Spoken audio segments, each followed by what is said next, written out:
Bonjour à tous, nous poursuivons avec la 10e Mishnah, la dernière Mishnah du 2e Pérec. La Mishnah nous enseigne que lorsque le Beddin, le tribunal, décrétait des jours de jeûne, lorsque la pluie ne tombait pas, malgré tout, le Beddin ne décrétait pas un jour de jeûne, un jour de Rosh Chodesh ou Chanukah ou Purim. En gozrim ta'anit ala tzibur, on ne va pas décréter un jour de jeûne, de le commencer de Rosh Chodesh, le jour de Rosh Chodesh. Comme la Mishnah nous l'avait dit, par exemple, plus haut, nous avons vu dans le premier Pérec, à 5e Mishnah, que si Rosh Chodesh Kislev arrive et que la pluie n'est pas tombée, le Beddin va décréter 3 jours de jeûne. Donc ces 3 jours de jeûne, on ne les commence pas Rosh Chodesh, messieurs, ou même si ces 3 jours de jeûne sont passés et que la pluie n'est pas tombée, et que le Beddin va décréter encore 3 autres jours, on ne va pas les décréter pour le mois de Rosh Chodesh Tevet. Donc on ne commence pas par un Rosh Chodesh ou on ne commence pas par Chanukah, Chanukah qui est le 25 Kislev. Donc si on a commencé après Rosh Chodesh, donc 3 jours, Rosh Chodesh Kislev, 3 jours de jeûne, lundi, jeudi, lundi, on doit encore décréter 3 autres jours, on ne commence pas par Chanukah ces 3 jours.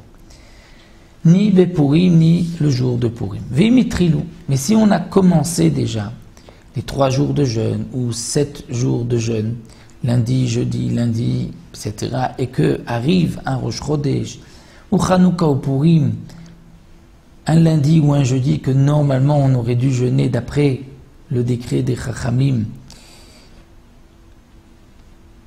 qu'on avait commencé alors que ce n'était pas encore Rosh Chodesh, ce n'était pas encore Chanukah ou Purim, dans ce cas-là, en mafsikim, on ne va pas s'interrompre. On pourra jeûner malgré tout ce jour-là. Des vrais Rabban Gamliel, ce sont les paroles de Rabban Gamliel.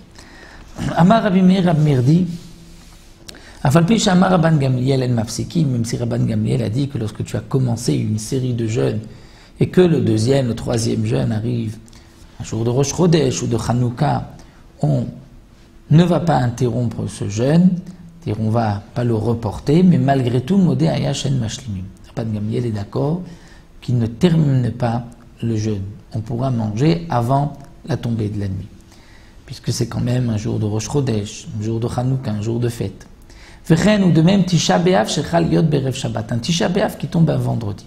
Aujourd'hui, c'est impossible. Tisha B'Av ne tombe pas un vendredi, parce que d'après le calendrier que nous avons institué, en sorte que Tisha B'Av ne tombe pas un vendredi. Mais à l'époque, comme la Mishnah nous le dit dans Masechet Rosh Hashanah, lorsque on proclamait Rosh Chodesh en fonction du témoignage de 2 témoins qui avaient vu la nouvelle lune, là même si ils avaient donc vu cette nouvelle lune un jour, un Rosh Chodesh, et que à cause donc de ce Rosh Chodesh, Tisha B'Av tombera un vendredi, eh bien malgré tout on proclamera Rosh Chodesh. C'est-à-dire si Rosh Chodesh les témoins ont vu un jeudi, on proclamera Rosh Chodesh Av jeudi, bien que Tisha B'Av tombera un vendredi. Maintenant quel est le din à Tisha B'Av qui tombe un vendredi? Est-ce qu'on termine le jeûne et on arrive dans Shabbat affamé et fatigué? Alors là la Mishnah nous dit non. Tisha B'Av qui tombe un vendredi, là aussi, pour ne pas qu'on arrive Shabbat affamé, on devra manger un peu avant le coucher du soleil, donc on ne termine pas le jeûne.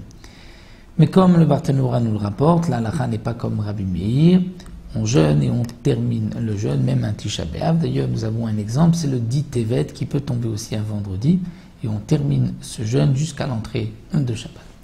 Enfin, nous avons terminé le 2e Pérec. À Toshem, on se retrouvera dans le 3e Pérec avec d'autres raisons, à part si c'est la sécheresse, il n'y a pas de pluie, mais il peut y avoir d'autres malheurs pour lesquels le Beddin doit décréter des jours de jeûne. Ça, nous le verrons dans le 3e Pérec.